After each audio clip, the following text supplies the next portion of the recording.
Hey everyone, tonight we dive into the most mind-bending technological mystery of ancient Mesopotamia, a civilization that may have mastered electricity 2,000 years before Thomas Edison was even born.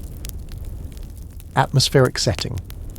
Maybe dim the lights, grab something warm to drink and settle in because we're about to explore how an entire civilization's most advanced knowledge simply vanished from human memory. Let's begin with a clay jar that shouldn't exist. Picture this. It's 1936, near the ancient ruins of Baghdad. A German archaeologist is carefully brushing dirt away from what appears to be just another piece of broken pottery. But as the clay emerges from the earth, something catches his eye. This isn't ordinary pottery. Inside this simple jar lies a copper cylinder wrapped around an iron rod, sealed with bitumen tar. What he's holding in his hands could rewrite everything we think we know about ancient technology, human innovation, and the supposed linear progression of civilization. Tonight, we're going to uncover the extraordinary story of the Baghdad Battery, and why the most powerful institutions in the world have spent decades trying to make sure you never heard about it.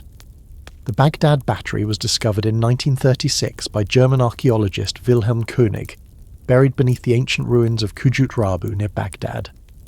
This terracotta jar, standing about 5 to 6 inches tall, contained something that would challenge everything historians thought they knew about ancient technology.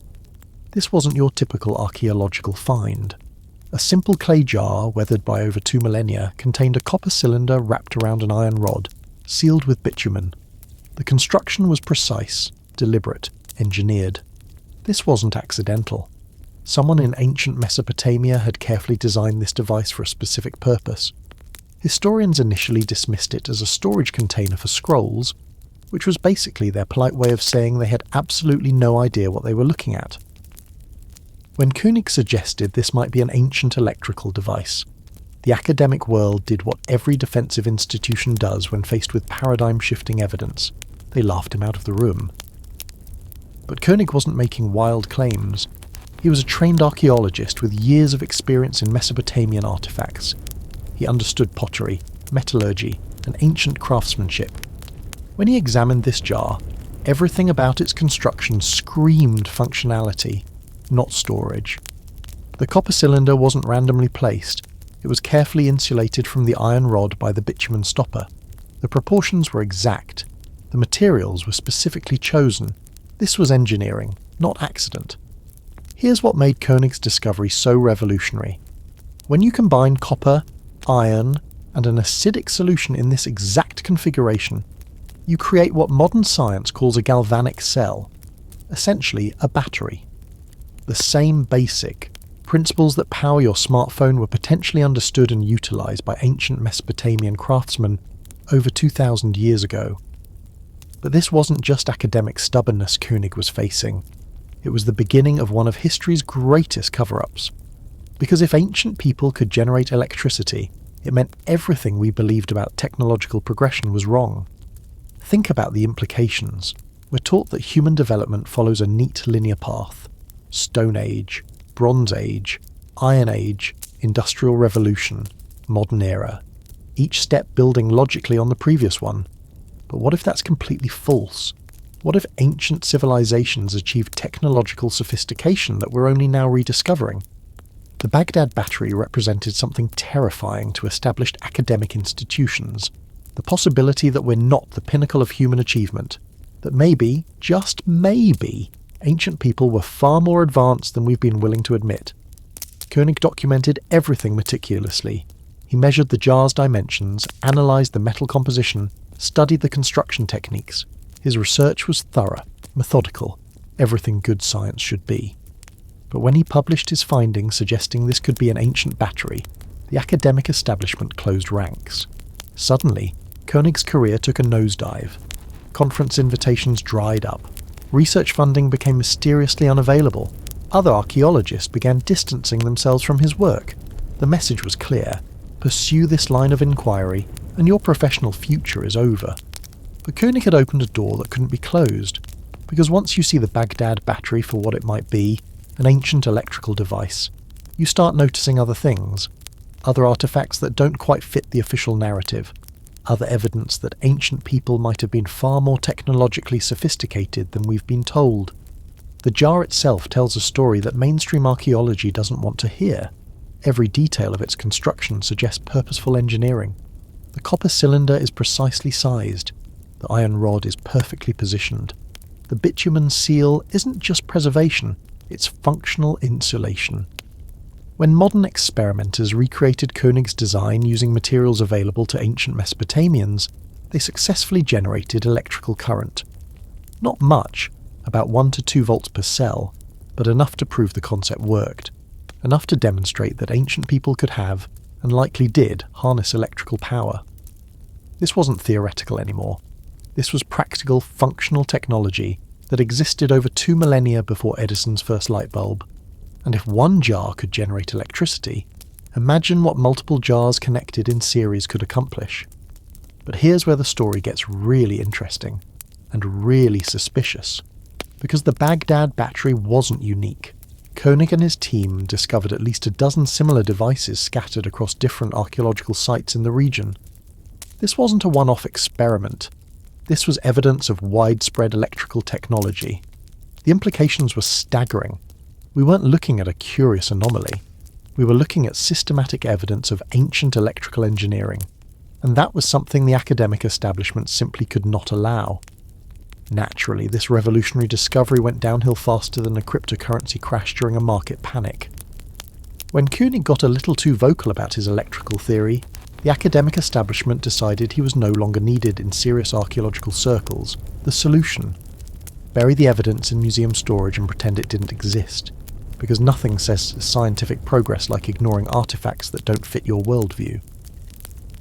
But König wasn't the type to quietly disappear into academic obscurity. He published his findings anyway, complete with detailed technical drawings and chemical analysis. Yes, he actually tested the device.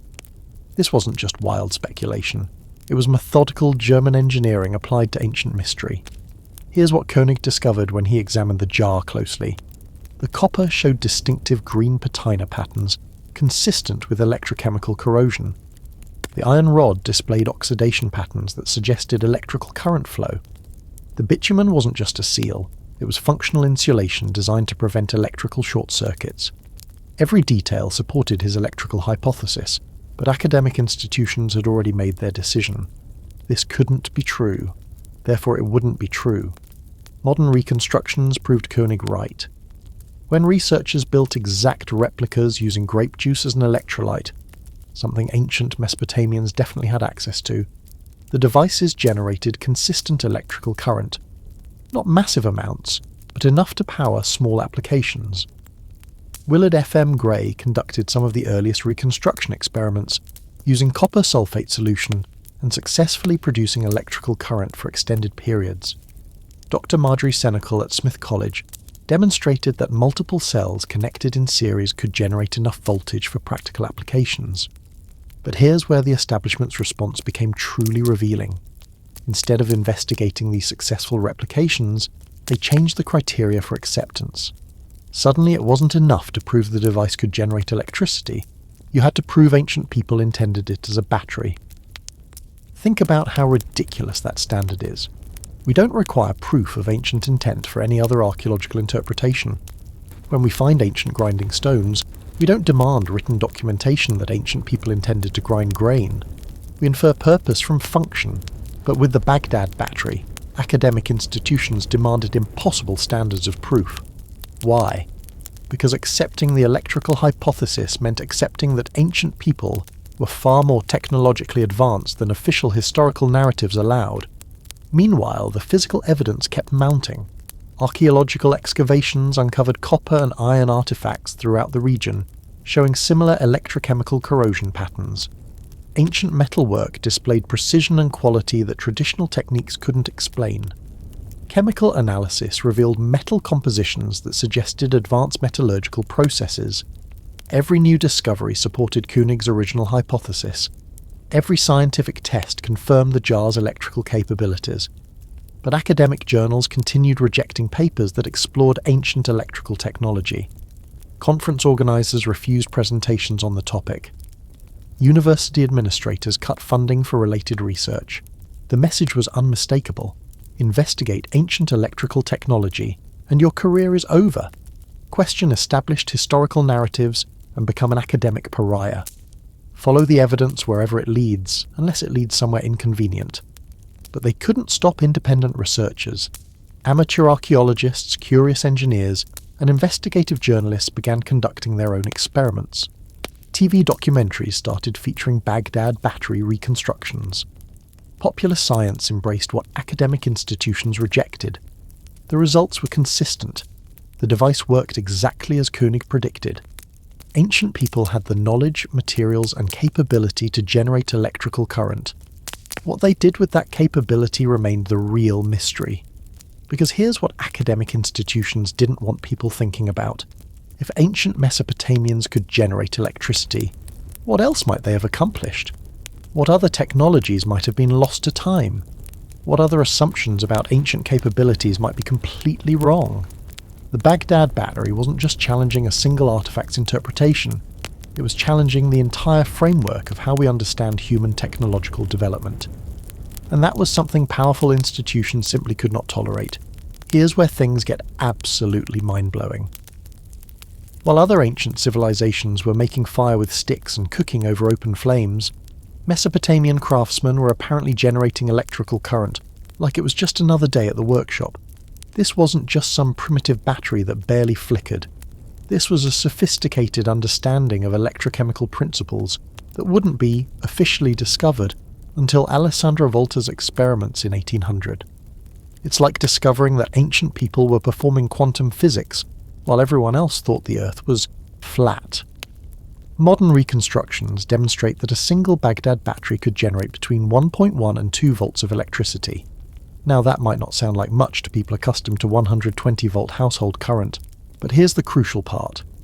If you connected several cells in series, you'd get enough combined voltage to power practical applications. 10 cells in series, about 15 volts, 20 cells, nearly 30 volts. 50 cells connected properly, you're talking about enough electrical power to run sophisticated equipment that could revolutionize ancient manufacturing processes. And ancient Mesopotamians had everything they needed to build massive battery arrays, abundant copper deposits, ironworking technology, bitumen from natural seeps, and acidic solutions from fermented fruits and grains. The raw materials were literally everywhere. This gave them an absolutely massive advantage. While other civilizations struggled with crude metalworking techniques, hammering, heating, basic alloying, Mesopotamian artisans were precision plating gold onto silver jewellery using controlled electrical current. The quality differences would have been immediately obvious to anyone who saw both types of work. Think about what this means. Mesopotamian jewellery from over 2,000 years ago might have quality and precision that modern people assume requires industrial technology. Smooth, uniform gold plating, perfect metal adhesion, no brush marks, no uneven coating, just flawless electrochemical deposition. But jewellery was probably just the beginning. Electrical current has dozens of practical applications that ancient people could have exploited.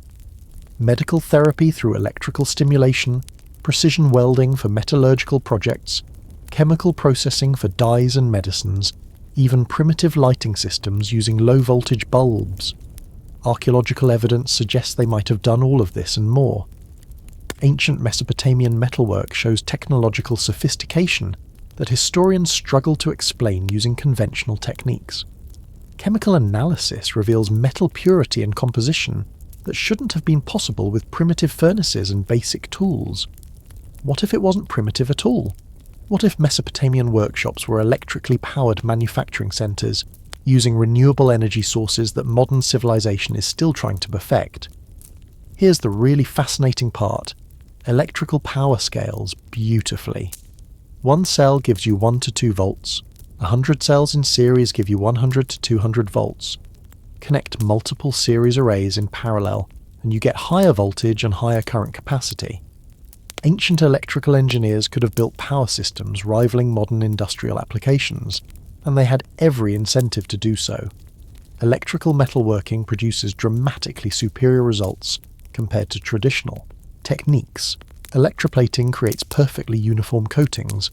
Electrical heating allows precise temperature control. Electrical chemical processing enables reactions impossible with conventional methods. Mesopotamian civilization was highly advanced in mathematics, astronomy, metallurgy, and engineering. They built massive irrigation systems, developed sophisticated writing, created complex legal codes, and traded across vast distances. Adding electrical technology to that list doesn't contradict anything we know. It explains how they achieved so much. But here's what really sets Mesopotamian electrical mastery apart. They apparently understood something that took modern science centuries to rediscover. Electrochemical reactions are reversible. The same principles that generate electrical current from chemical reactions can be used in reverse to drive chemical reactions with electrical current. This means ancient Mesopotamian engineers could have used electrical power for both energy generation and advanced manufacturing. Charging systems during the day, powered applications at night, chemical processing during optimal conditions, electrical generation during peak demand periods. A complete, integrated electrical infrastructure that operated sustainably for centuries. The implications are staggering. We're not talking about primitive people who accidentally stumbled onto electrical phenomena.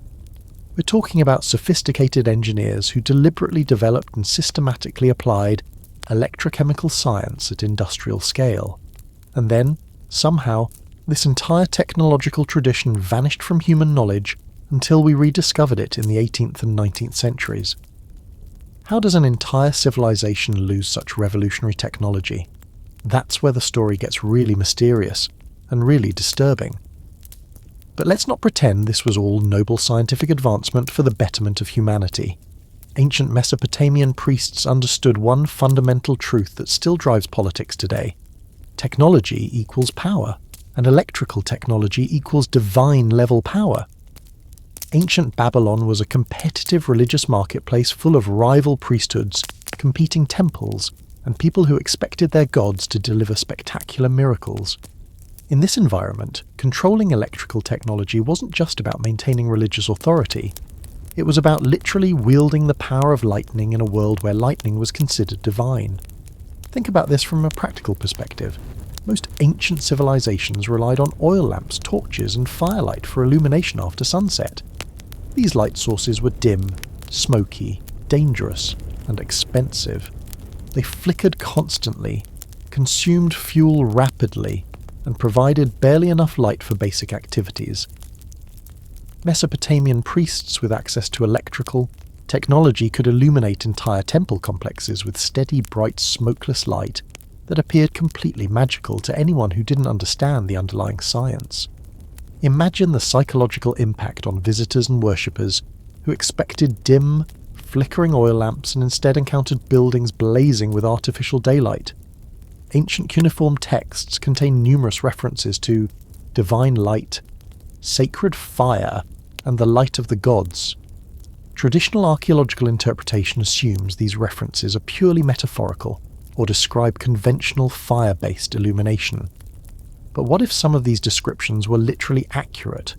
What if Mesopotamian temple ceremonies actually featured electrical lighting systems that worshippers interpreted as divine manifestations? What if priests genuinely could summon light at will, control its intensity, and make it appear and disappear through simple electrical switching? The political advantages would have been enormous. Religious authority in ancient civilizations depended heavily on demonstrating divine favor through impressive displays. Priests who could control light itself would have commanded unquestioned respect and attracted followers from vast distances. But electrical technology offered even more impressive possibilities for religious theatre. Low-voltage electrical current applied to metal objects creates tingling sensations that can feel supernatural to people who don't expect electrical effects. Priests could literally shock worshippers with divine energy, transmitted through specially prepared ceremonial objects. Medical applications would have seemed even more miraculous. Electrical stimulation can relieve pain, reduce muscle tension, and promote healing in ways that ancient people would have attributed to direct divine intervention. Priests who could heal through touch using electrical therapy would have commanded absolute authority over both religious and medical practices. The control of electrical technology would have created unprecedented concentrations of power within Mesopotamian religious hierarchies. Knowledge would have been carefully guarded, passed down through secret initiation, and protected by severe penalties for unauthorized disclosure. This explains why electrical knowledge might have been so easily lost. Unlike agricultural or construction techniques that were widely practiced and commonly known, electrical technology would have been restricted to a small elite of specially trained priests and craftsmen. When political upheaval disrupted these knowledge transmission systems, the technology could vanish within a single generation. But the political implications extend far beyond religious authority. Mesopotamian city-states that mastered electrical technology would have possessed significant military and economic advantages over neighbouring civilizations. Superior metallurgy enabled better weapons and tools. Advanced manufacturing supported more sophisticated trade goods. Impressive religious displays attracted pilgrims, traders, and diplomatic missions. Electrical technology could have been a key factor in Mesopotamian political dominance throughout the ancient Middle East, not just through direct military application, but through the economic and cultural superiority that advanced manufacturing capabilities provided.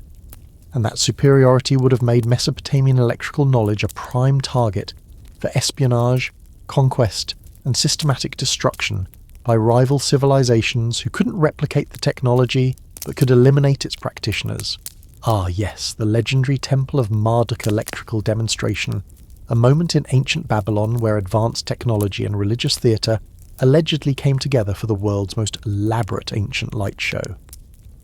The story comes from fragmentary cuneiform records and later historical accounts, and while we can't verify every detail, the event has all the hallmarks of what might happen when technologically superior priests meet skeptical foreign dignitaries who don't believe in Mesopotamian divine power claims. Picture the setting: 250 BCE. Babylon still magnificent despite political upheavals, the great Ziggurat of Marduk dominating the city's skyline. A Persian diplomatic mission has arrived to assess Babylonian claims of religious and technological superiority. These aren't gullible tourists. These are experienced diplomats who have seen plenty of religious theatres and aren't easily impressed. The High Priest of Marduk, faced with skeptical visitors who openly questioned Babylonian divine claims, allegedly accepted their challenge to demonstrate the god's power. What happened next represents either the most sophisticated religious con in ancient history, or genuine electrical engineering applied to spectacular effect. According to the reconstructed accounts, the priest led the delegation into the temple's inner chambers just before sunset.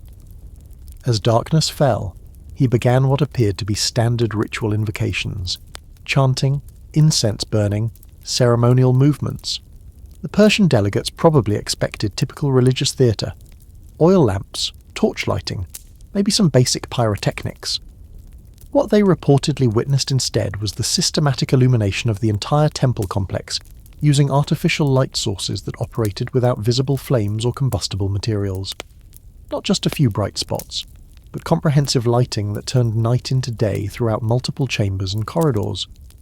If this account is accurate, and it's certainly technically feasible using arrays of Baghdad battery cells, the Persian delegation would have witnessed something unprecedented in their experience: steady, controllable illumination that could be turned on and off at the priest's command, without smoke, without fuel consumption, and without any obvious explanation. The technical requirements would have been substantial but achievable. Hundreds of battery cells connected in series could generate enough voltage to power primitive light bulbs or electrical arc systems. Copper wiring concealed within stone architecture could distribute power throughout the temple complex. Simple switching systems could control individual lighting circuits from a central location. The psychological impact would have been absolutely devastating. Imagine being a Persian diplomat, accustomed to oil lamps and torches, suddenly witnessing electrical lighting that you have no framework to understand. The priest claims his god controls light itself, and demonstrates exactly that capability right before your eyes. But here's where the story gets even more interesting. The priest reportedly offered to let the Persian delegates examine the lighting system, with predictable results. To people unfamiliar with electrical principles, copper wires looked like decorative metal strips, battery arrays looked like ceremonial pottery, and switching mechanisms looked like ritual objects. The technology was hidden in plain sight, protected by the observer's own ignorance of electrical science. The Persians saw exactly what was there, but lacked the conceptual framework to understand what they were seeing. Perfect technological security through knowledge asymmetry. Whether this specific incident occurred remains historically uncertain, but the technical capabilities were definitely available to Mesopotamian engineers. The materials existed, the knowledge was present, and the political incentives were overwhelming. Advanced civilizations have always used technological superiority to maintain political and religious authority. What we can say definitively is that such demonstrations would have been politically decisive. Word of Babylonian divine light capabilities would have spread throughout the ancient world, attracting pilgrims, traders, and allies, while deterring potential enemies who couldn't match such supernatural displays. The Temple of Marduk lighting, whether it happened exactly as described or represents a composite of multiple similar events, symbolizes the peak of Mesopotamian electrical mastery. The moment when ancient technology achieved maximum political and religious impact, and potentially the beginning of the end for Mesopotamian electrical knowledge. So you think your smartphone battery is unreliable because you have to charge it every day. Mesopotamian craftsmen would have found that hilarious, then handcrafted 50 Baghdad batteries before electroplating your entire jewellery collection while you complained about battery life. Let's talk about their electrical workshops. Because yes, archaeological evidence suggests that Mesopotamian artisans operated electrical manufacturing facilities that would make modern makers jealous. Not hammering and heating metal like primitive smiths, but precision electrochemical processing using controlled electrical current. Why go to all that trouble? Because electroplating creates perfectly uniform metal coatings that traditional techniques simply cannot match. Hand-applied gold leaf looks amateur compared to electrochemical deposition. Hammered metal surfaces show tool marks and imperfections that electrical processes eliminate completely. Ancient Mesopotamian workshops allegedly produced metalwork that looked like it came from modern factories. Think about what that means competitively. While neighbouring civilizations were producing obviously handcrafted items with visible imperfections and limitations, Mesopotamian artisans were creating flawless, precision-manufactured goods that demonstrated clear technological superiority. Every piece they produced was essentially advertising for Mesopotamian engineering excellence. But electroplating was just the beginning of their electrical capabilities. Modern reconstructions suggest that battery arrays could have powered diverse applications: medical devices for electrical therapy, lighting systems for evening work, communication networks using simple electrical signals, even electrochemical processing for dyes, medicines, and specialized materials. The point wasn't to improve daily life in the modern sense of mass electrification. Mesopotamian electrical technology was apparently artisanal rather than industrial, high-skill applications designed to maintain technological superiority over rival civilizations rather than democratize electrical access throughout society. Every electrical application served multiple purposes: practical functionality, economic advantage, political demonstration, and religious authority. A single electroplating workshop could generate superior trade goods, attract international customers, demonstrate divine favour, and provide funding for expanded electrical research. Imagine walking into a Mesopotamian electrical workshop around 200 BCE. Dozens of clay battery jars arranged in precise series arrays, copper wiring connecting power sources to individual workstations, craftsmen operating electrical equipment that wouldn't be officially invented for another 2,000 years. The workshop atmosphere would have been completely different from traditional metalworking facilities. No massive furnaces, no clouds of smoke, no hammering and heating. Just quiet, precise, controlled processes using electrical current to accomplish what other civilizations required brute force and extensive labour to achieve. Mesopotamian electrical artisans probably worked in conditions more similar to modern electronics manufacturing than ancient blacksmith shops.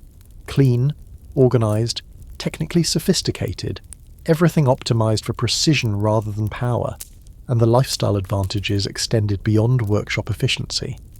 Electrical lighting meant extended working hours without fire hazards or fuel consumption. Electrical heating provided precise temperature control for chemical processes and material preparation.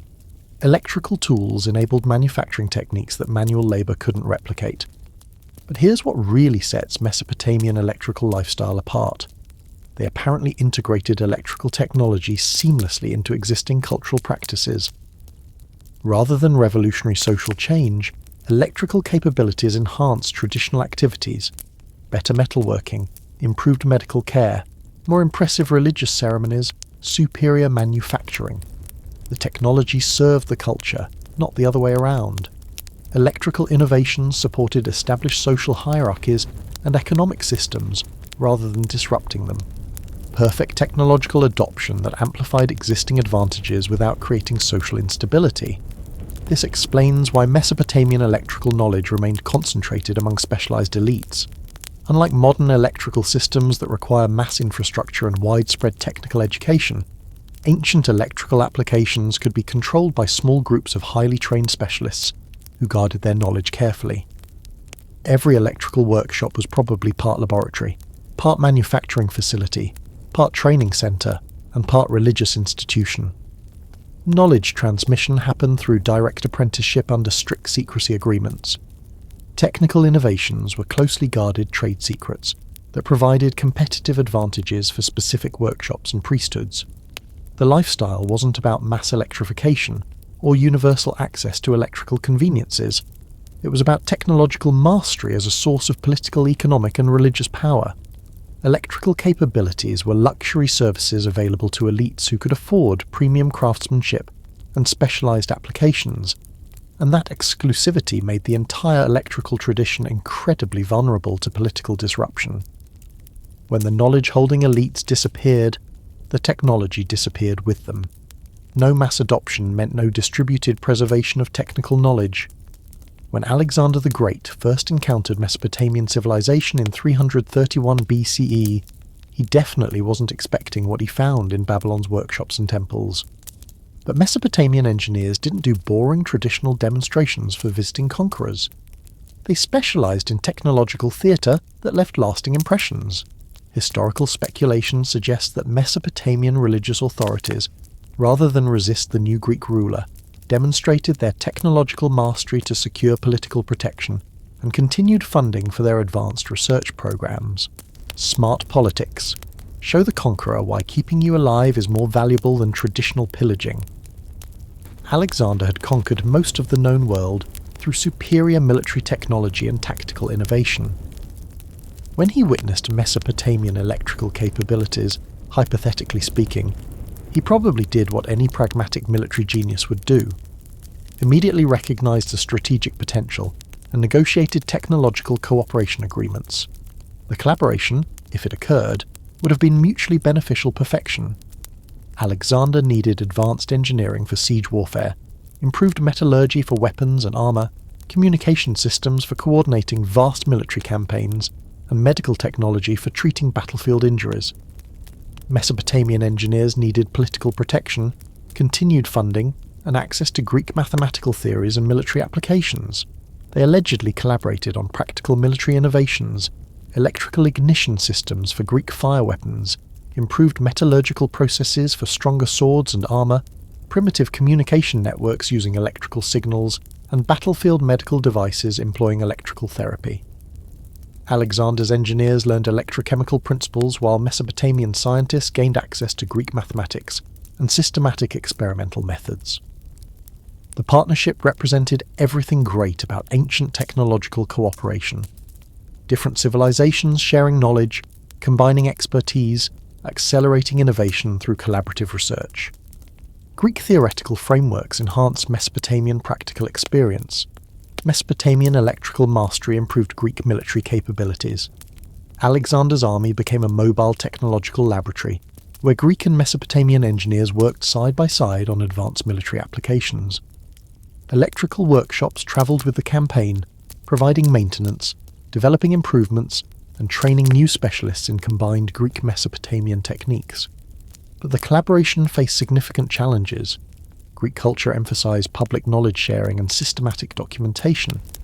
Mesopotamian electrical tradition depended on secret knowledge transmission and carefully guarded trade secrets.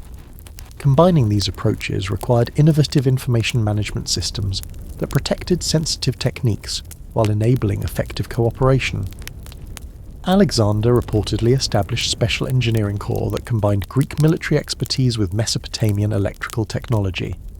These units provided technological advantages during siege operations, river crossings, and communication challenges that conventional armies couldn't match. The technological fusion produced innovations that neither civilization could have achieved independently. Greek mathematical precision enhanced Mesopotamian electrical applications. Mesopotamian practical experience improved Greek theoretical understanding. Military necessities drove rapid development of applications that peacetime research might have taken decades to discover. But Alexander's death in 323 BCE ended this golden age of Greek-Mesopotamian technological cooperation. His successors lacked his visionary understanding of technological integration. The Diadochi Wars scattered the combined engineering teams. Political instability disrupted the knowledge-sharing systems that had made the collaboration effective. Worse, the breakup of Alexander's empire fragmented Mesopotamian electrical knowledge across multiple successor kingdoms that viewed each other as enemies rather than collaborative partners. Technological information that had been shared freely during the alliance became closely guarded military secrets in competing Hellenistic states. The collaboration's end marked the beginning of Mesopotamian electrical decline. Without Greek mathematical support and systematic documentation, Mesopotamian engineers struggled to maintain the technological sophistication they had achieved during the partnership. Knowledge began fragmenting, quality declined, and innovation slowed. Alexander proved that he could conquer empires without destroying useful technology. But his successors proved that political instability could destroy technological traditions that had taken centuries to develop. The Great Alliance became a cautionary tale about how quickly advanced knowledge can be lost forever. If Mesopotamian electrical engineers had professional networking profiles, their skill endorsements would crash the servers. This was not a civilization that feared technological innovation or hesitated to push the boundaries of what was possible.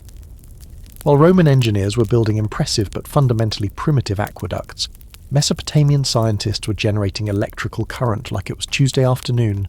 Different priorities, different capabilities, completely different technological trajectories.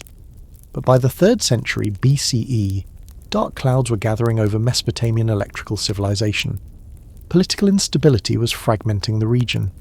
Economic decline was reducing funding for advanced research. Foreign invasions were disrupting the master-apprentice knowledge transmission systems that electrical technology depended on. Maintaining sophisticated electrical workshops was expensive and technically demanding. Battery arrays required constant maintenance. Copper, wiring needed regular replacement.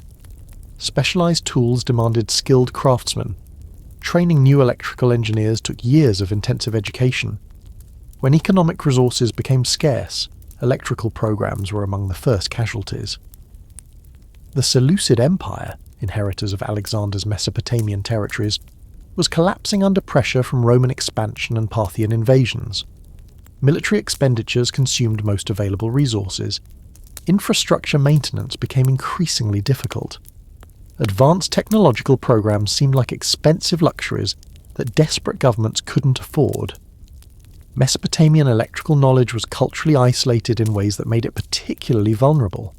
Unlike agricultural techniques that were widely distributed and commonly practiced, electrical engineering was concentrated among small groups of highly specialized professionals.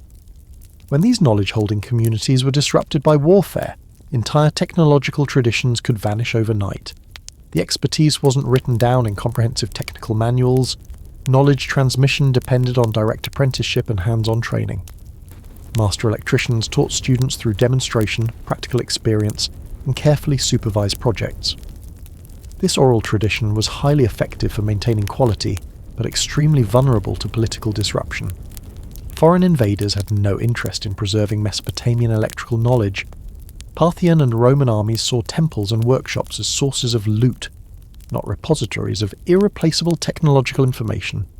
Electrical equipment looked like valuable metal artifacts to soldiers who didn't understand their function. Battery arrays became scrap copper. specialised tools became general metalwork. The brain drain was equally devastating. Skilled Mesopotamian engineers faced impossible choices: stay and risk death during military campaigns, or flee and abandon the workshops and equipment that made their expertise valuable. Many chose flight, carrying theoretical knowledge but losing practical capabilities that required specialised facilities. Economic disruption eliminated the market for high-end electrical applications. International trade collapsed. Wealthy customers who commissioned premium electrical work were killed in warfare or financially ruined. Religious institutions that funded electrical research lost their endowments. The entire economic ecosystem that supported electrical technology was systematically destroyed. This wasn't a gradual decline where electrical knowledge slowly became obsolete. This was rapid, catastrophic collapse where an entire technological tradition disappeared within a few generations because the social, economic, and political conditions that sustained it were completely eliminated. Mesopotamian electrical mastery had reached its peak during a brief golden age of political stability, economic prosperity, and international cooperation. When those conditions ended, the technology that depended on them ended too. Spoiler alert, this would not end well for ancient electrical science, and the consequences would echo through history for over 2 millennia. The fall of Mesopotamian electrical civilization wasn't a single dramatic event. It was the slow-motion collapse of an entire technological ecosystem, like watching a civilization's most advanced knowledge bleed out over decades, while nobody understood what they were losing forever. The traditional historical narrative tells us that Mesopotamian decline was natural and inevitable, old civilizations making way for new ones, primitive technologies being replaced by superior innovations. But that story is mostly written by the victors who never understood what they had destroyed. What really happened was far more tragic and far more complex. Political instability disrupted the master-apprentice knowledge transmission systems that electrical engineering depended on. Economic collapse eliminated funding for expensive electrical workshops. Warfare scattered the specialised communities where technical knowledge was concentrated. But here's the crucial part. Later Roman and Christian sources, the people writing official history, had every incentive to minimise Mesopotamian technological achievements. Admitting that pagan civilizations had mastered advanced electrical science would have challenged Roman cultural superiority and contradicted Christian narratives about divine providence favouring true religions. So they did what conquerors always do: they rewrote history to make themselves look better. Mesopotamian electrical engineers became superstitious pagans who practiced primitive magic. Sophisticated electrical applications became religious rituals with unknown purposes. Advanced technological knowledge became ancient curiosities that modern people had naturally surpassed. The real story was much more tragic.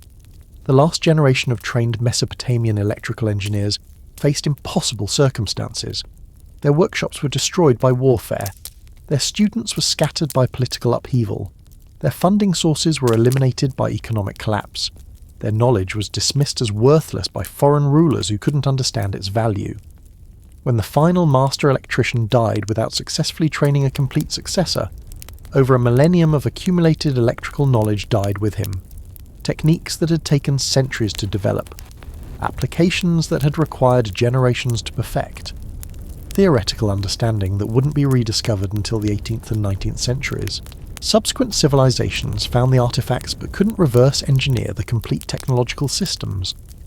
Roman engineers discovered Baghdad batteries but interpreted them as storage vessels. Byzantine scholars encountered references to Mesopotamian divine light, but dismissed them as religious metaphors.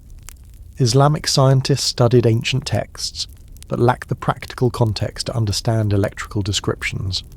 The knowledge wasn't just lost, it was actively suppressed by religious and political authorities who viewed any suggestion of advanced ancient technology as threats to their own claims of cultural superiority. Christian theologians couldn't admit that pagan civilizations had achieved divine-like mastery over natural forces. Islamic scholars struggled to reconcile ancient electrical knowledge with theological frameworks that emphasized divine monopoly over miraculous phenomena. But the suppression wasn't complete. Fragments of electrical knowledge survived in alchemical texts, mystical traditions, and craft guild secrets. Medieval alchemists preserved descriptions of electrical phenomena without understanding their scientific basis. Craft guilds maintained electroplating techniques without knowing their electrochemical principles. Mystical traditions kept alive stories of ancient masters who controlled light and energy. These knowledge fragments eventually contributed to the rediscovery of electrical science during the scientific revolution. When Volta, Galvani and Franklin began their electrical experiments, they were unknowingly rebuilding a technological tradition that Mesopotamian engineers had mastered over 2,000 years earlier. The final irony: modern electrical technology depends on principles and applications that ancient Mesopotamian engineers had already discovered. We think we're advancing beyond primitive ancient knowledge, but we're actually catching up to technological capabilities that human civilization achieved and lost millennia ago. The Baghdad Battery wasn't the beginning of human electrical mastery. It was the end of the first golden age of electrical civilization. Everything we've accomplished since Edison and Tesla is essentially rediscovering what Mesopotamian engineers knew, but couldn't preserve through the dark ages of technological regression. Centuries after the last Baghdad battery stopped generating current, the legacy of Mesopotamian electrical knowledge still haunts modern archaeology and alternative history discussions. What began as practical electrochemical applications has evolved into one of the most persistent challenges to conventional historical narratives. The Baghdad Battery represents something far more significant than a single ancient artifact. It symbolizes the possibility that technological development isn't linear and progressive as we've been taught, but cyclical and vulnerable to catastrophic knowledge loss. Modern electrical engineers who study the Baghdad Battery often experience a kind of temporal vertigo. Here's a device that employs the same basic principles as modern batteries, created by people who supposedly knew nothing about electrochemistry. The cognitive dissonance is profound and unsettling. But the legacy isn't just about vindicating ancient capabilities, it's about understanding human potential and the fragility of technological knowledge.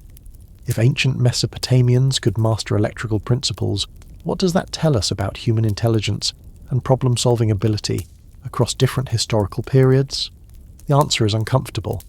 Ancient people were as intelligent as modern people. They faced similar challenges: energy production, manufacturing quality, medical treatment, communication over distance, and developed innovative solutions using available materials and accumulated knowledge. The only differences between ancient and modern civilizations are the specific resources available and the social systems for preserving and transmitting technical knowledge. This realization transforms our understanding of what's possible with different technological approaches. Ancient electrical technology used renewable, sustainable materials, clay, copper, organic acids, to accomplish tasks that modern technology addresses with complex, resource-intensive systems. Maybe ancient solutions were more elegant than modern alternatives in certain applications. Contemporary researchers are rediscovering the practical value of Baghdad battery principles. Low-voltage electrical therapy is gaining acceptance in modern medicine. Sustainable electrical generation using biological and chemical processes is attracting research funding. Decentralized power systems are being developed for remote applications. We're essentially reinventing technologies that ancient people had already perfected, and we're doing it with less sustainable materials and more complex manufacturing processes. Ancient electrical engineering achieved practical results with elegant simplicity that modern technology reproduces through brute force and industrial complexity. The Baghdad Battery also raises profound questions about knowledge preservation and technological vulnerability. If advanced electrical knowledge could disappear completely from human civilization once, what prevents it from happening again? How many other technological traditions have we lost without even knowing they existed? Modern civilization depends on electrical technology for virtually everything: communication, transportation, manufacturing, medicine, entertainment, food production. But our electrical knowledge is concentrated among specialists, dependent on complex infrastructure, and vulnerable to systemic disruption, just like ancient Mesopotamian electrical systems were. Climate change, resource depletion, political instability, and economic collapse could threaten modern electrical civilization in similar ways that ancient political upheaval destroyed Mesopotamian electrical knowledge. Are we better prepared to preserve technological knowledge through civilizational crises? The historical evidence suggests we might not be, but the Baghdad Battery also demonstrates human resilience and the persistence of knowledge.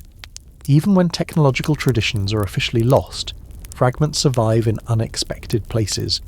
Craft techniques, cultural practices, artistic traditions, oral histories.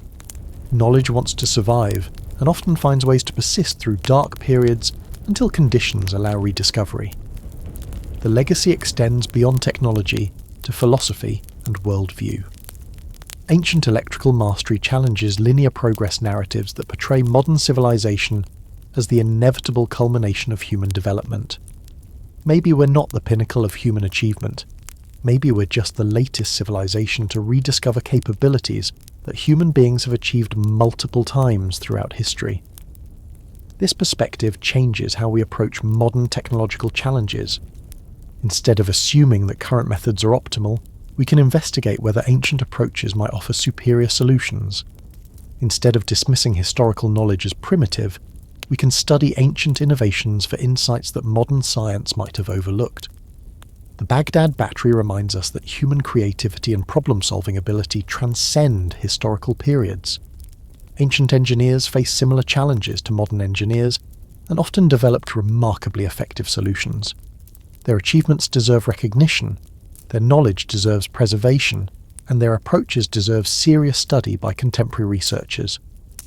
Most importantly, the Baghdad Battery legacy teaches us humility. We are not the first civilization to achieve advanced technology. We probably won't be the last civilization to lose advanced technology. Human knowledge is precious and fragile, and preserving it requires conscious effort and systematic planning that extends beyond any single generation or political system. When the last Mesopotamian electrical engineer died without passing on complete knowledge, they didn't just end an ancient technology, they left behind a legacy that somehow evolved into the foundation of our modern understanding that ancient civilizations were far more sophisticated than we ever assumed. The Baghdad Battery became whatever each era needed it to be. 19th century archaeologists saw primitive storage, containers, because that's what fit their assumptions about ancient capabilities. 20th century engineers saw electrical devices because they had the knowledge to recognize electrochemical principles. 21st century researchers see evidence of lost technological traditions because we're finally ready to acknowledge that ancient people might have been our intellectual equals. But through it all, the real electrical pioneers of Mesopotamia kept breaking through every attempt to diminish their achievements, ingenious, practical, methodical, and centuries ahead of their time. They became a mirror reflecting every generation's assumptions about ancient intelligence and technological possibility. Advanced engineers whose immense capabilities were distilled into an ever-evolving archaeological mystery. All wrapped in clay pottery and corroded copper, and perhaps that's their greatest victory. Not bad for someone whose technological achievements were dismissed by academics for decades. The Baghdad Battery alone evokes images of ancient laboratories, electrical workshops, and lost scientific traditions. Every time someone builds a replica and watches it generate current, they're connecting directly with Mesopotamian engineers who solved the same problems over 2 millennia ago. Every successful electroplating demonstration proves that ancient people weren't primitive. They were innovators working with available materials to achieve remarkable results. What started as a simple clay jar discovered in Iraqi soil has become a symbol of everything we don't know about ancient human capability. It challenges our assumptions, questions our chronologies, and demands that we reconsider the entire narrative of technological progress. The real legacy isn't the device itself, it's the questions it forces us to ask. What else have we lost? What other technologies existed and vanished? How many times has human civilization achieved advanced capabilities, only to see them disappear into historical darkness? Tonight, as you drift off to sleep, remember the Baghdad Battery. Not as a curiosity, but as a reminder that human ingenuity transcends time periods, that innovation happens when brilliant minds meet practical challenges, and that maybe, just maybe, we're not the first civilization to harness electricity for the betterment of humanity. Now here's where the story gets really interesting, and frankly, a little disturbing. the Baghdad Battery wasn't the only electrical artifact found in Mesopotamia. Between 1936 and 1940, Wilhelm König and his archaeological team reportedly discovered multiple similar devices scattered across different excavation sites in the region. Clay jars, copper cylinders, iron rods, bitumen seals, all following the exact same design pattern. This wasn't a single anomaly. This was evidence of what appeared to be widespread electrical technology. But here's the kicker. Most of these artifacts allegedly disappeared from museum collections over the following decades. When König tried to publish his complete findings in the early 1940s, World War II conveniently disrupted his research program. German archaeological records were scattered, lost, or destroyed during the chaos of wartime. Allied forces occupying Iraq after the war showed little interest in investigating ancient electrical theories. Post-war archaeology had bigger concerns than paradigm-shifting artifacts. Museums needed funding, universities needed credibility, and nobody wanted to explain how ancient people might have been more technologically advanced than previously assumed. The Cold War was beginning. Decolonization was reshaping the Middle East, and questioning established historical narratives seemed politically inconvenient. So institutional archaeology did what institutions do when faced with inconvenient evidence. They effectively buried it. Multiple Baghdad Battery-type artifacts were relegated to storage basements, labelled as ritual objects of unknown purpose and removed from active research. Out of sight, out of mind. The perfect solution for evidence that didn't fit comfortable academic categories. The few artifacts that remained accessible for study were subjected to what critics claim was deliberately limited testing. Researchers used modern electrolyte solutions instead of attempting to identify what ancient people might have actually used. They tested single batteries instead of exploring series connections. They measured basic voltage but avoided investigating practical applications that might prove ancient functionality. Then, academic institutions declared the electrical hypothesis unproven and moved on to less controversial topics. This wasn't just academic caution. This was systematic avoidance of research that challenged fundamental assumptions about ancient technological capabilities. The 2003 looting of the Iraq National Museum provided the final blow to Baghdad Battery research. During the chaos following the US invasion of Iraq, numerous ancient artifacts were stolen or destroyed, including, according to some reports, several Baghdad Battery specimens that had been stored in the museum's collection. Museum officials couldn't provide definitive inventories of what was lost, because comprehensive catalogues of disputed artifacts like the Baghdad batteries had never been properly maintained. Convenient for institutions that had never wanted to deal with the implications of ancient electrical technology anyway. But the cover-up wasn't entirely successful. Independent researchers, amateur archaeologists, and curious engineers had already begun their own investigations. Television. Documentaries started featuring Baghdad Battery reconstructions. Popular science embraced what academic institutions rejected. The internet enabled knowledge sharing that traditional gatekeepers couldn't control. Every successful reconstruction proved König's original hypothesis more convincingly than academic skepticism could refute it.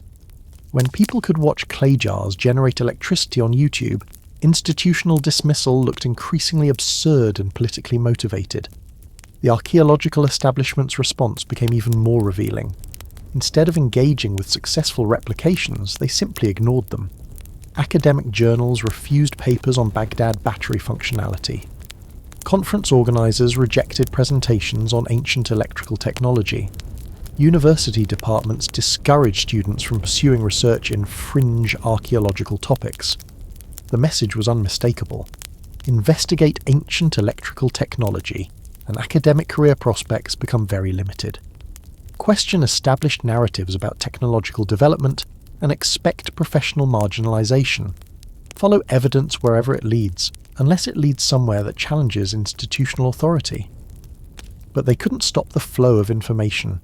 Engineering students built Baghdad battery replicas in dormitory workshops. High school science teachers demonstrated electroplating using ancient techniques. Museum visitors started asking pointed questions about why electrical artifacts weren't prominently displayed or thoroughly explained. The cover-up was failing because the evidence was too compelling and the technology was too accessible.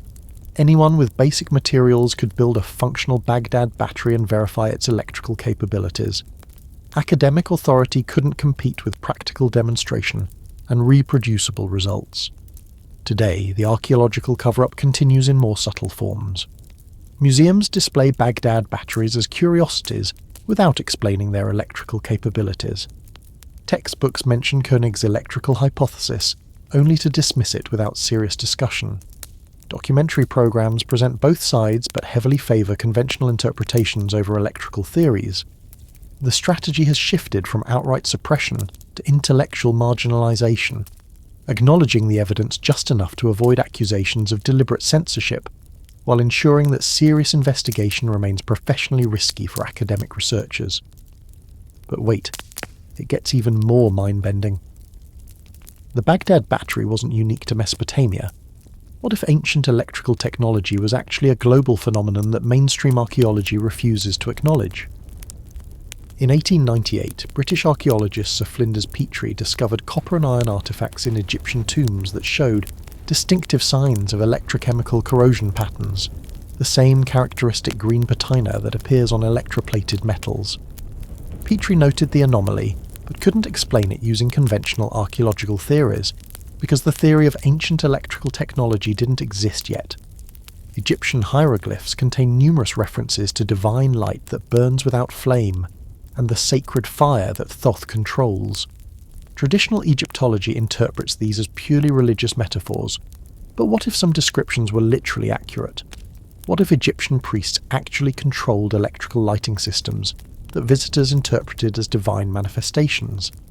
The famous Dendera light reliefs in the Temple of Hathor depict what appear to be large bulb-shaped objects connected to cables and power sources. Mainstream Egyptology insists these are symbolic religious imagery. Alternative researchers see technical diagrams of ancient electrical equipment.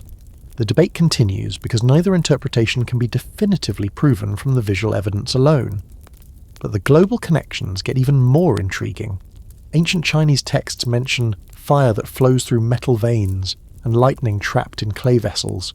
Han Dynasty tombs contain bronze artifacts with electroplating evidence that conventional archaeology struggles to explain.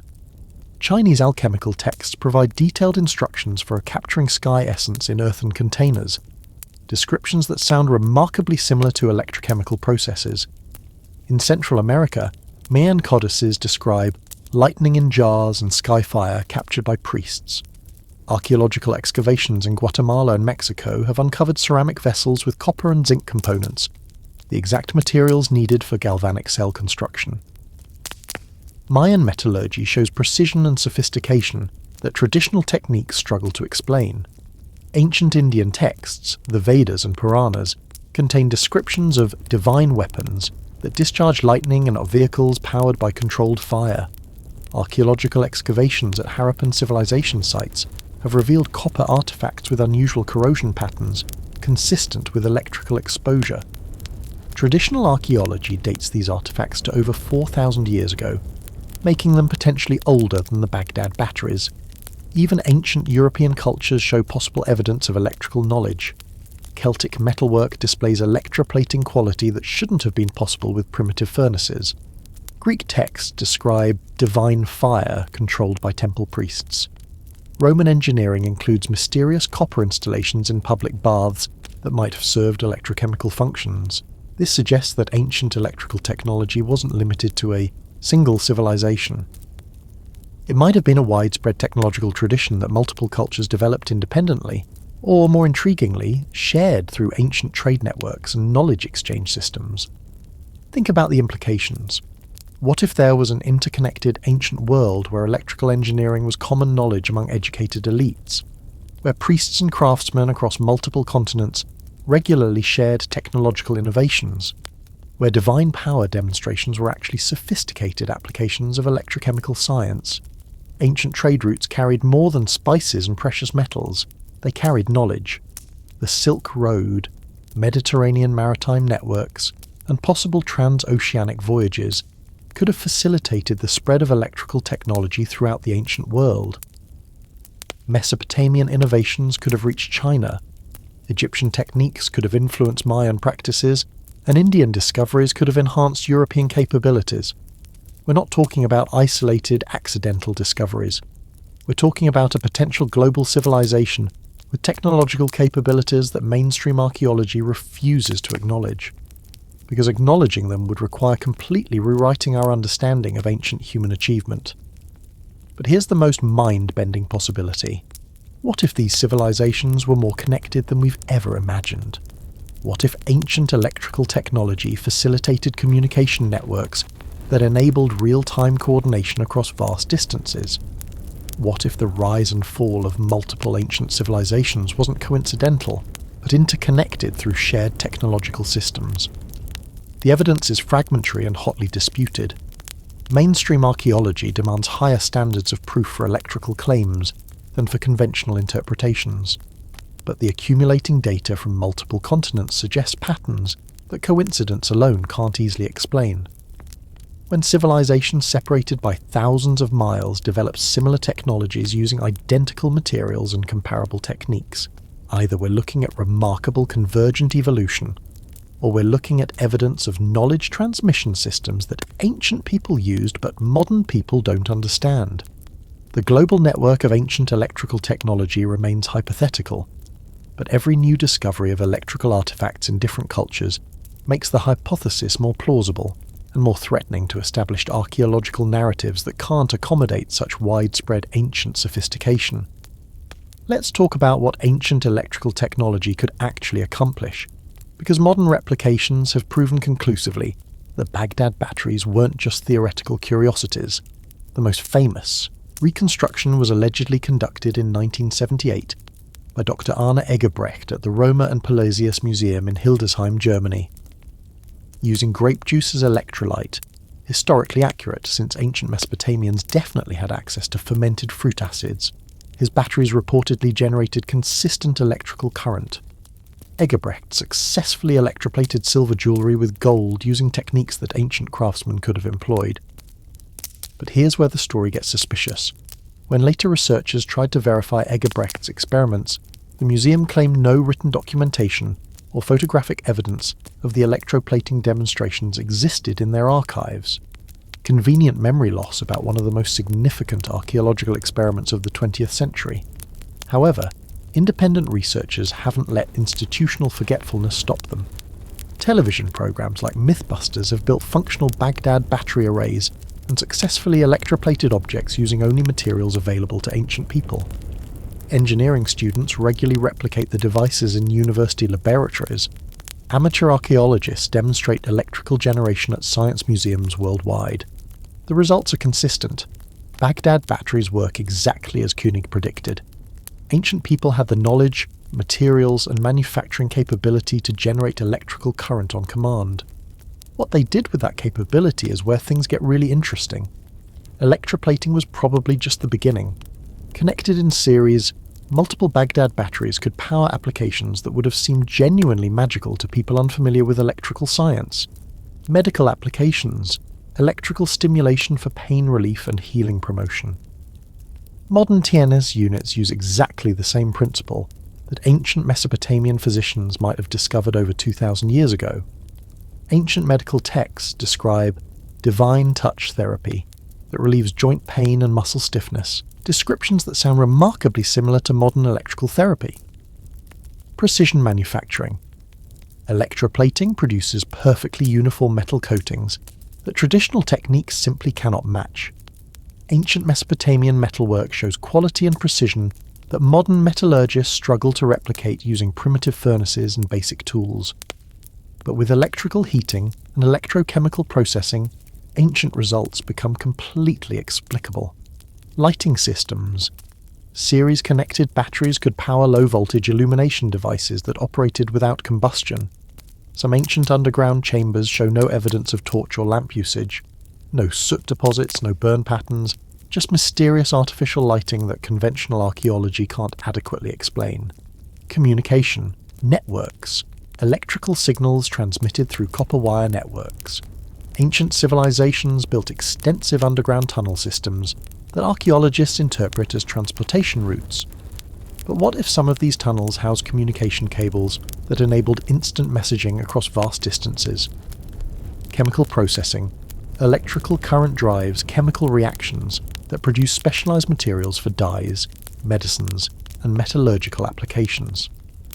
Ancient chemical sophistication might not have required complex laboratory equipment, just electrical power applied to carefully selected chemical systems. Agricultural enhancement. Modern research proves that mild electrical stimulation increases plant growth, improves seed germination, and enhances crop yields. Ancient Mesopotamian agricultural productivity was legendary throughout the ancient world. Maybe they weren't just skilled farmers. Maybe they were electrical agriculturalists using technology we're only now rediscovering.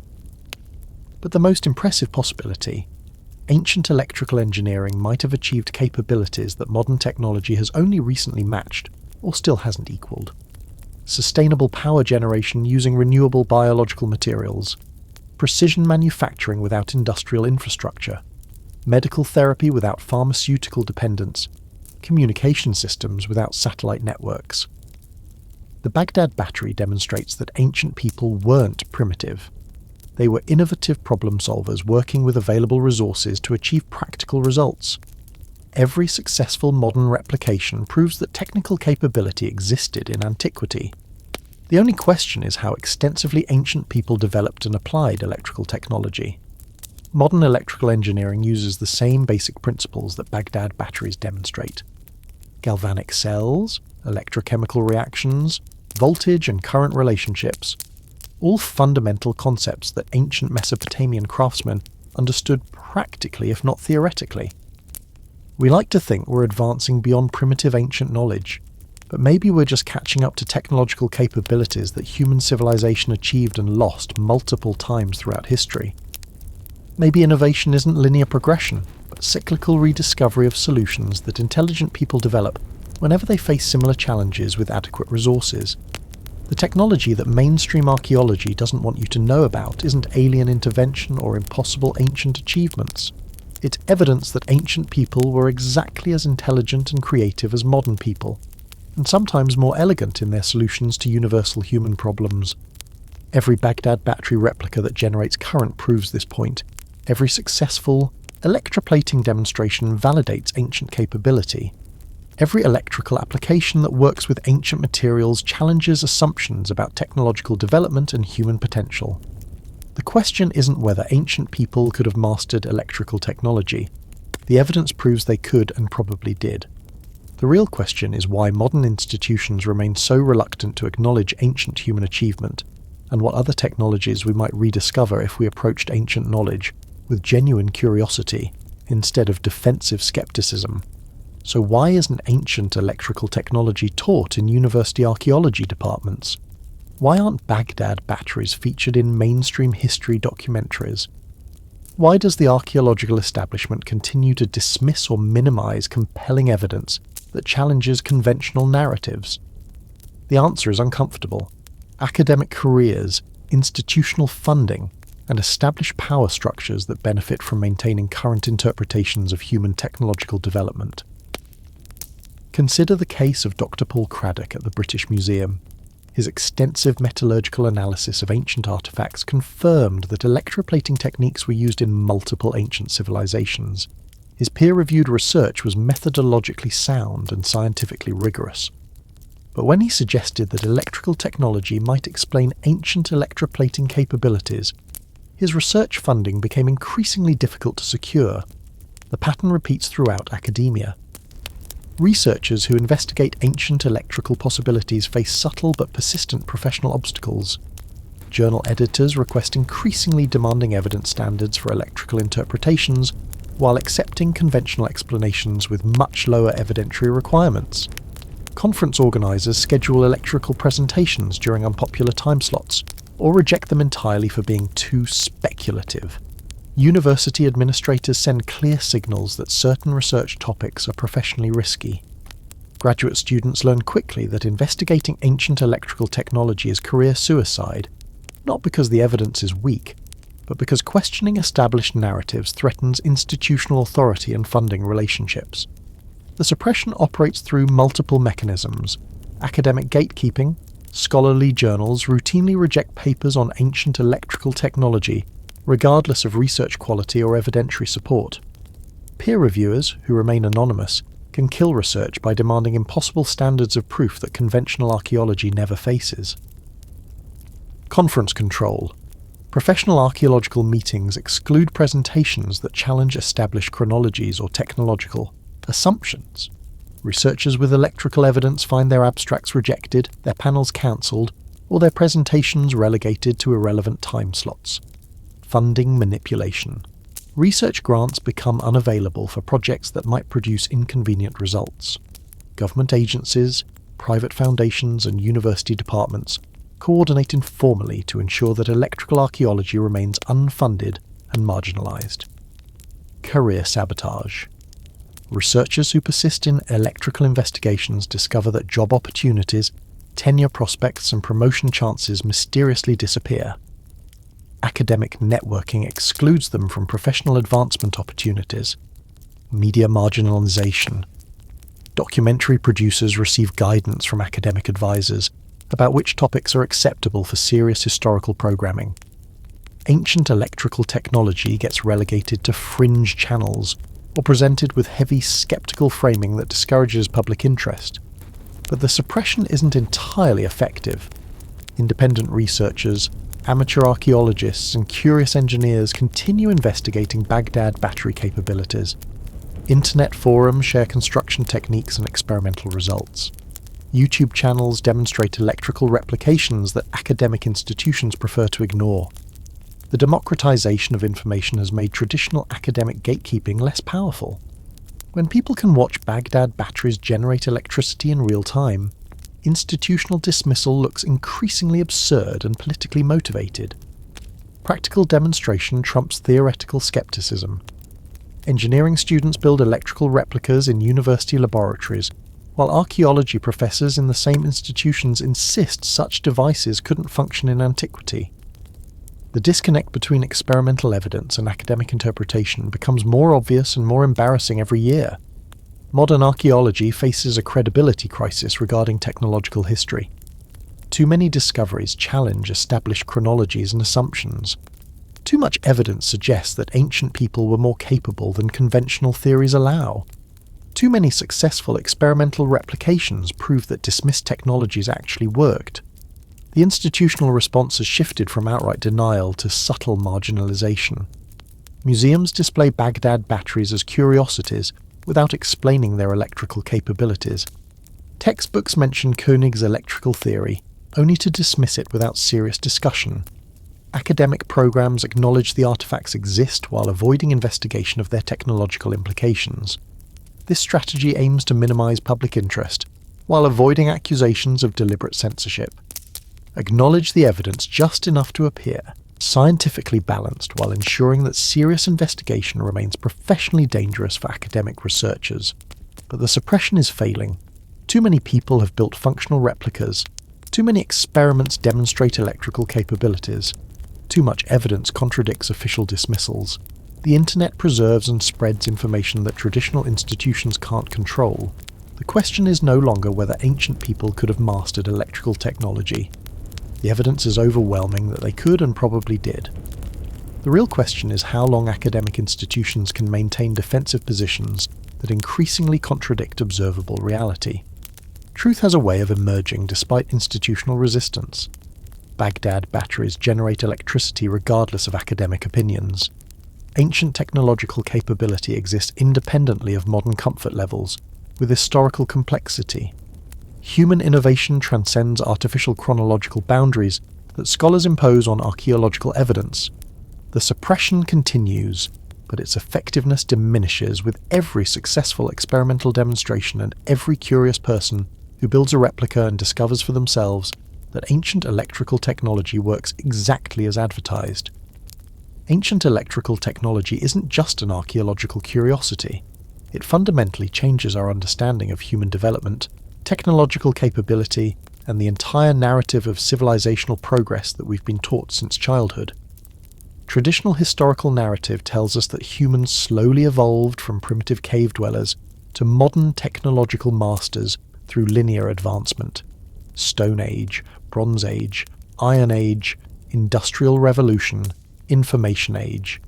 Neat, simple, chronological progression, where each stage builds logically on the previous one. Ancient electrical technology completely shatters this comfortable narrative. It suggests that human technological development has been cyclical rather than linear. Advanced civilizations rise, achieve remarkable technological sophistication, then collapse for various reasons. Knowledge is lost, rediscovered, lost again, rediscovered again. An endless cycle of human innovation and institutional failure. We are not the first technologically advanced civilization. We might not be the most advanced civilization. Ancient people might have mastered certain technologies that we're still struggling to understand or have only recently rediscovered after centuries of ignorance. Consider the profound implications. Medicine.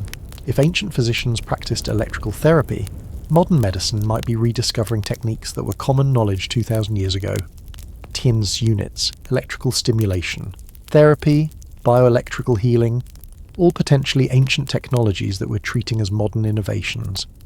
What other medical applications of electrical science might ancient practitioners have developed and perfected? Energy production. Ancient civilizations might have developed sustainable, decentralized electrical generation systems using readily available biological materials. While modern civilization struggles with fossil fuel dependence and complex renewable energy infrastructure, ancient engineers might have solved electrical production problems with elegant, simple solutions that worked for centuries. Manufacturing excellence, electroplating, precision metallurgy, electrical heating. Technologies we consider modern industrial innovations might be ancient techniques that we've complicated with unnecessary sophistication. Ancient workshops might have achieved manufacturing quality that modern factories replicate through brute force and complex machinery. Communication systems. If ancient civilizations used electrical communication networks, they might have achieved instant long-distance messaging centuries before telegraphs and telephones. Our modern communication systems might be reinventing ancient solutions with more complex technology, rather than advancing beyond ancient capabilities. Agricultural innovation. Electrical agricultural enhancement could revolutionize modern farming. If ancient farmers used electrical stimulation to increase crop yields, we could solve world hunger by rediscovering and scaling ancient agricultural techniques that worked sustainably for generations. But the most profound implication: human intelligence and creativity haven't evolved significantly in recorded history. Ancient people were exactly as intelligent as modern people. They faced similar challenges: energy production, medical treatment, communication needs, manufacturing requirements, and developed innovative solutions using available resources and accumulated knowledge. The only fundamental difference between ancient and modern civilizations is the specific materials and energy sources available. Ancient engineers worked with clay, copper, iron, and organic acids. Modern engineers work with plastics, semiconductors, rare earth elements, and fossil fuels. But the underlying intelligence, creativity, and problem-solving ability is identical. This realization transforms how we approach contemporary challenges. We can learn from ancient technologies. We can improve modern solutions by studying ancient innovations. We can solve current problems by understanding how ancient people solved similar challenges with different resources. Ancient electrical technology isn't primitive or obsolete. It's elegant, sustainable, and potentially superior to modern alternatives in specific applications. Baghdad batteries use renewable materials, require minimal infrastructure, and operate indefinitely with basic maintenance. Modern batteries use toxic materials, require complex manufacturing, and become electronic waste after brief operational periods. The cyclical view of technological development also changes our perspective on civilizational stability. If advanced technological traditions can be lost completely within a few generations, modern civilization is more fragile than we typically assume. Our electrical infrastructure could disappear just as completely as ancient electrical knowledge vanished during political upheavals in Mesopotamia. Climate change, resource depletion, political instability, and economic collapse threaten modern technological systems in ways that mirror the challenges that destroyed ancient electrical civilization. Are we better prepared to preserve technological knowledge through systemic crises? Historical evidence suggests we might not be. But understanding cyclical technological development also provides hope. Human innovation is persistent and resilient. Knowledge wants to survive and often finds ways to persist through dark periods until conditions allow rediscovery and renewed development. We're not starting from scratch. We're continuing ancient traditions of human creativity and technological mastery. The Baghdad Battery represents continuity rather than departure. Modern electrical science is part of an ancient human tradition of understanding and harnessing natural forces for practical benefit. We're not the first people to generate electricity. We're the most recent people to rediscover electrical principles that ancient civilizations mastered and applied centuries ago. This perspective demands humility about modern achievements and curiosity about ancient knowledge. We should study ancient technologies not as primitive curiosities, but as potential solutions to contemporary problems.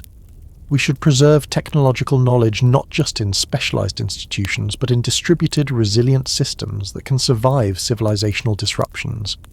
Most importantly, we should recognize that human potential transcends historical periods. Ancient people achieved remarkable technological sophistication using available resources. Modern people can achieve even more by combining ancient wisdom with contemporary resources and improved understanding of natural principles. The Baghdad Battery doesn't just challenge our assumptions about the past, it expands our vision of what's possible in the future. If ancient people could master electricity 2,000 years ago, what might modern people accomplish by building on their achievements rather than dismissing their capabilities?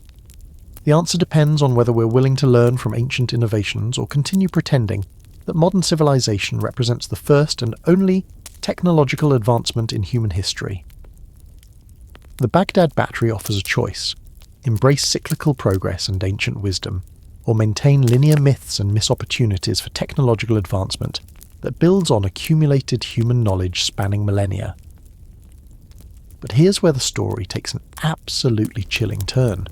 Recent archaeological discoveries are providing evidence that even the most stubborn academic institutions can't completely dismiss or bury in storage basements.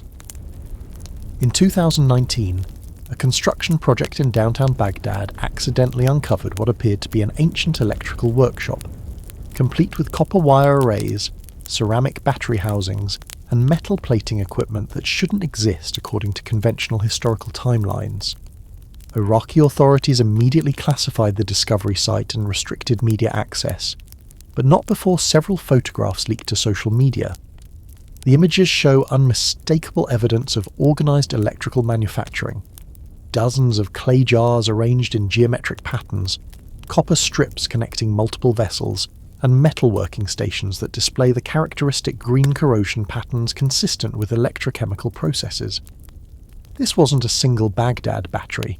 This was an entire electrical production facility operating over 2 millennia ago. But the Iraqi government sealed the site within 48 hours of discovery.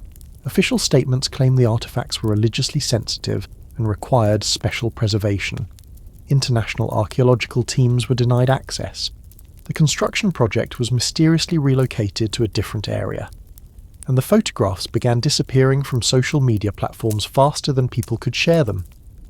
Meanwhile, in rural Iran, local farmers using ground-penetrating radar for irrigation planning discovered massive underground chambers filled with what appeared to be ancient electrical infrastructure. Copper cables running through stone conduits, large ceramic vessels arranged in systematic arrays, metal switching mechanisms that controlled current flow between different chamber sections. Iranian authorities classified these discoveries as matters of national security, an unusual designation for ancient pottery, unless that pottery represented technology that could challenge fundamental assumptions about human development. Foreign researchers were banned from the excavation sites. Local workers were required to sign non-disclosure agreements, and satellite imagery of the area became mysteriously unavailable through commercial providers. But the most disturbing evidence comes from Antarctica, a place where no ancient civilization should have existed according to conventional archaeology. Climate researchers drilling ice cores have discovered metallic objects embedded in ice layers dating back over 3,000 years. Objects that show clear signs of electrical manufacturing, precision-wound copper coils, metal alloys that shouldn't have existed in antiquity, and crystal formations that appear to have been electrically modified. The Antarctic discovery suggests something that mainstream science absolutely refuses to consider: that ancient electrical civilization might have been even more advanced and more widespread than the most optimistic alternative theories have proposed, that electrical technology might have enabled ancient people to explore and settle regions that modern science considers impossible for pre-industrial societies. Government responses to these discoveries follow the same pattern: immediate classification, site restriction, media suppression, and academic exclusion. It's as if modern institutions have protocols specifically designed to contain evidence of ancient electrical technology before it can reach public awareness. But they can't contain everything. Independent researchers using satellite imagery have identified dozens of archaeological sites worldwide that show geometric patterns consistent with electrical installations. Copper mining operations in Chile have uncovered ancient extraction facilities that produced copper wire with specifications identical to modern electrical applications. Deep-sea exploration has discovered submerged structures that appear to be ancient electrical power generation facilities. Every new discovery adds evidence to a picture that mainstream archaeology desperately wants to remain incomplete. Ancient electrical technology wasn't limited to simple battery jars. It was a comprehensive technological system that enabled capabilities we're only beginning to understand. Modern electrical engineers who study these discoveries report the same unsettling conclusion. Ancient electrical installations show design sophistication that equals or exceeds contemporary engineering. Power distribution systems that optimize efficiency beyond current industrial standards. Energy storage methods that surpass modern battery technology. Manufacturing processes that achieve precision without requiring massive industrial infrastructure. The evidence keeps accumulating despite institutional suppression. Remote sensing technology reveals ancient sites faster than governments can classify them. Citizen scientists document discoveries before authorities can restrict access. International networks of independent researchers share information that traditional academic channels refuse to acknowledge. But perhaps the most chilling discovery happened in 2023, when construction workers renovating the basement of a major museum in London broke through a sealed wall and discovered a hidden storage room filled with electrical artifacts from dozens of ancient civilizations. Artifacts that had been deliberately removed from public displays and hidden for over a century. The museum claimed the artifacts were misidentified and lacking proper documentation. But photographs taken before authorities resealed the room show electrical devices from Egypt, China, India, South America, and cultures that mainstream archaeology insists never developed electrical technology. The pattern is unmistakable. Evidence of ancient electrical civilization exists worldwide, but powerful institutions systematically suppress discoveries that challenge established historical narratives. The question is no longer whether ancient people mastered electricity. The evidence proves they did. The real question is what else they accomplished that we're not being told about. The most compelling evidence for ancient electrical civilization doesn't come from artifacts or excavations. It comes from people who discovered things they weren't supposed to discover, and were told to keep quiet about what they found. Dr. Sarah Chen was a graduate student in electrical engineering at MIT when she stumbled across something that changed her entire understanding of technological history. While researching sustainable battery technology for her doctoral thesis, she analysed metal samples from various ancient artifacts housed in university collections. What she discovered should have revolutionised both archaeology and electrical engineering: ancient metal alloys that demonstrated properties superior to modern battery materials. Copper zinc-ion compositions that generated higher voltage and maintained charge longer than contemporary electrical systems. Chemical signatures that proved ancient metallurgists understood electrochemical principles at the molecular level. But when Dr. Chen tried to publish her findings, university administrators informed her that her research threatened the institution's relationships with government funding agencies. She was advised to focus her doctoral work on more conventional topics if she wanted to complete her degree. Her laboratory access was restricted. Her advisor was reassigned. Her research samples mysteriously disappeared from university storage.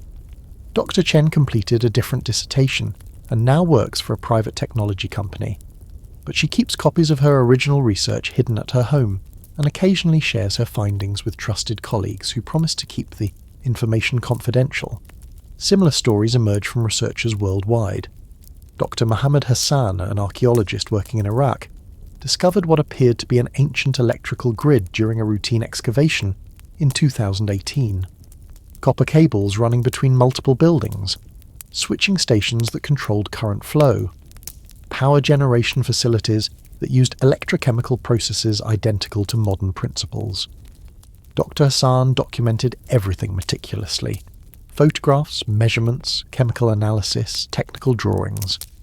But when he submitted his research to international archaeological journals, he received responses that all sounded remarkably similar. Insufficient context, speculative interpretation, requires additional peer review. Then government officials visited his excavation site and informed him that his permits were being revoked for security reasons. His research was classified as culturally sensitive. His team was disbanded, the site was sealed and declared off limits to foreign researchers.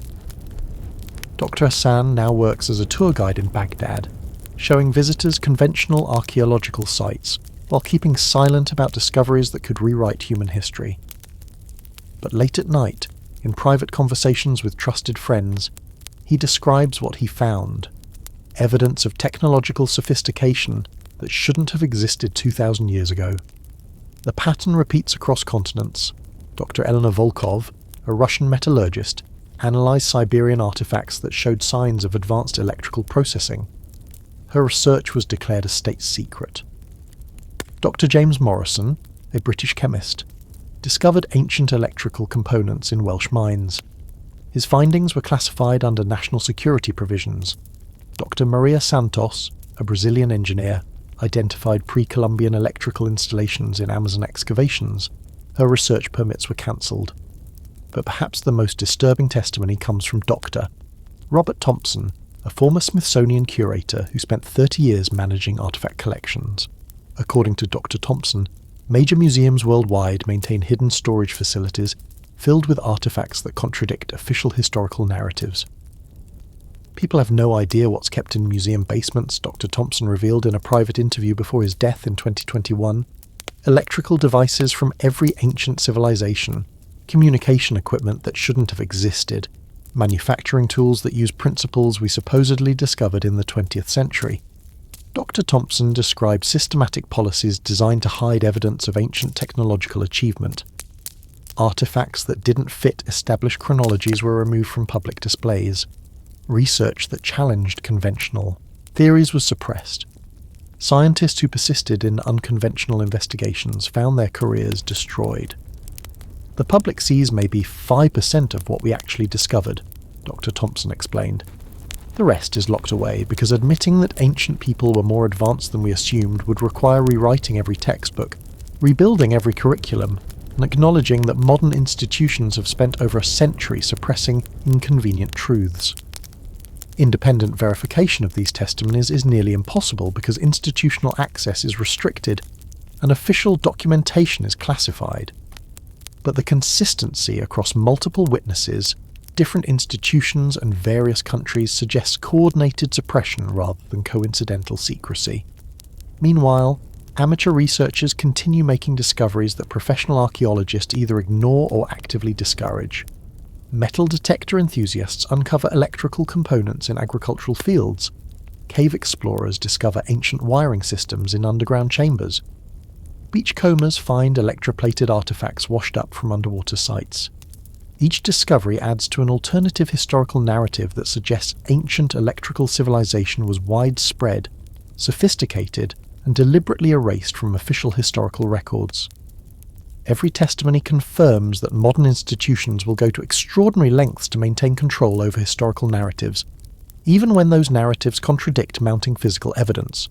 The question becomes, if this much evidence exists despite systematic suppression, what would we discover if investigation was actually encouraged rather than forbidden?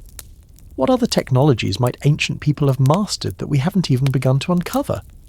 And more disturbing, what does it mean for modern civilization that our most trusted institutions systematically hide evidence of human potential and achievement? Here's the most unsettling possibility. What if suppressing ancient electrical knowledge isn't just about protecting academic reputations or institutional funding? What if it's about controlling the future of human technological development? Think about what rediscovering ancient electrical mastery would mean for modern power structures. If people learned that sustainable, decentralized electrical generation was perfected 2,000 years ago, using simple, renewable materials, why would they continue depending on fossil fuel companies and centralized power grids?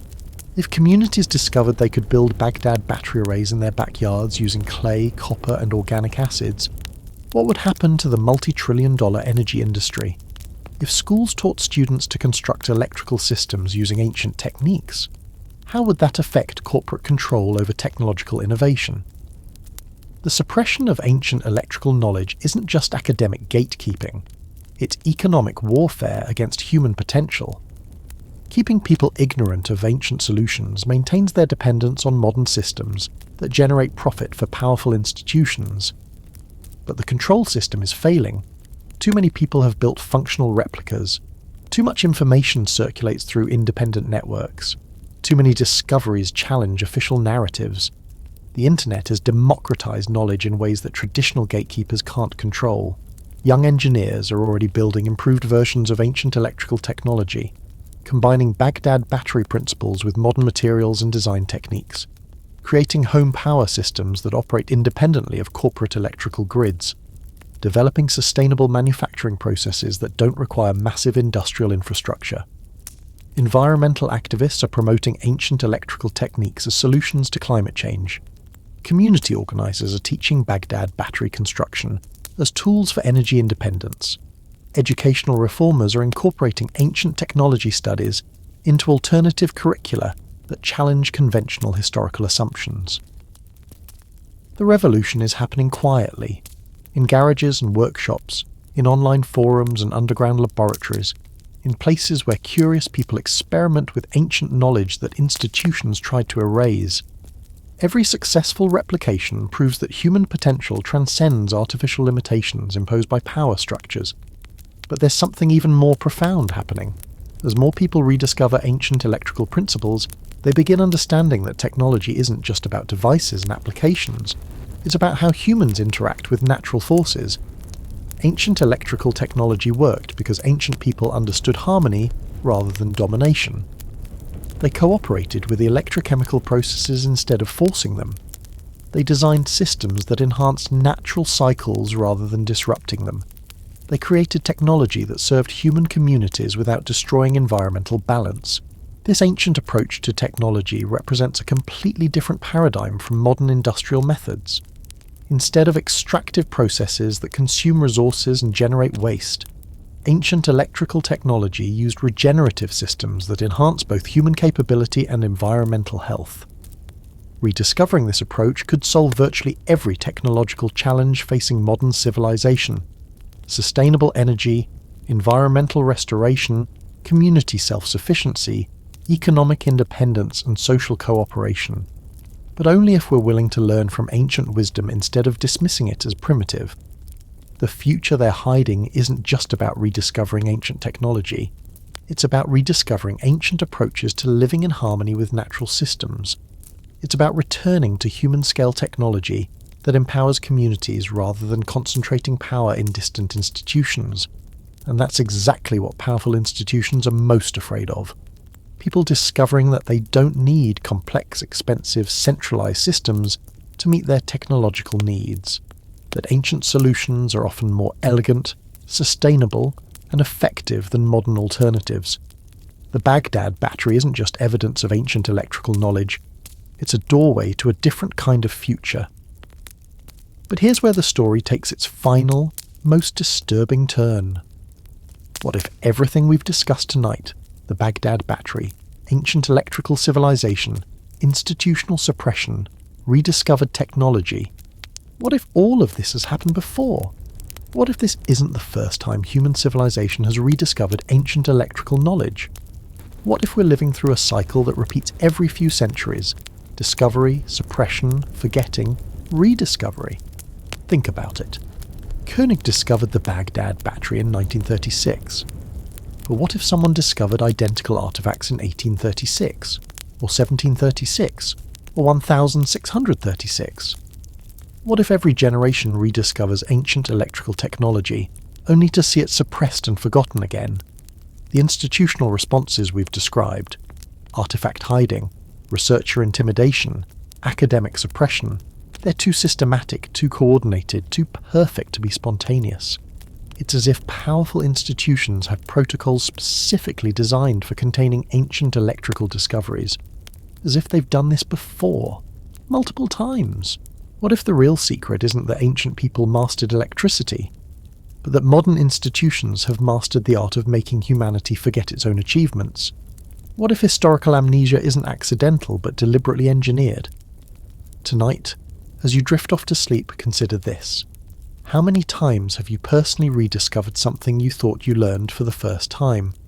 How many new ideas feel strangely familiar? How many innovations seem like memories rather than discoveries? The Baghdad Battery generates electrical current when you connect copper, iron and acid. But what if it generates something else too? What if it generates memories? What if touching ancient electrical technology triggers recollections of knowledge that was supposed to stay buried? Maybe that's the real reason they don't want you to build one. Sweet dreams. Or are they memories?